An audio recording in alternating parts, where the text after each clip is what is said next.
জুলাই গণঅভ্যুত্থানের চেতনা ধারণ করে শিল্পকলা একাডেমির পরীক্ষণ থিয়েটার হলে প্রথমবারের মতো মঞ্চায়িত হলো নাটক অগ্নিশ্রাবণ। ক্ষমতার পালাবদলে সাধারণ মানুষের ভাগ্য বদলায় না।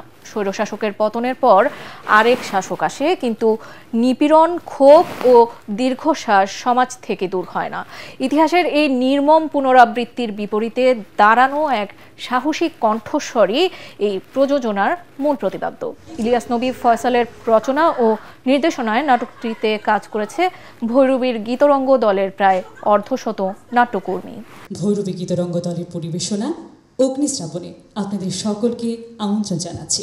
কিন্তু মানুষের যে লড়াই, তার বেঁচে থাকার যে আর্জি, সে থেমে থাকে না।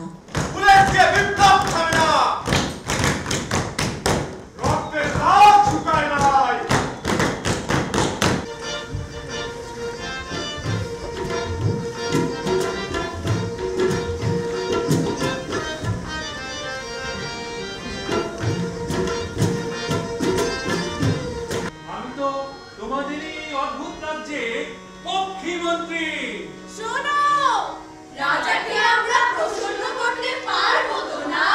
এই জীবনের সীমা শেষ করে ভাই, নতুন আনন্দে বাঁচতে যাই।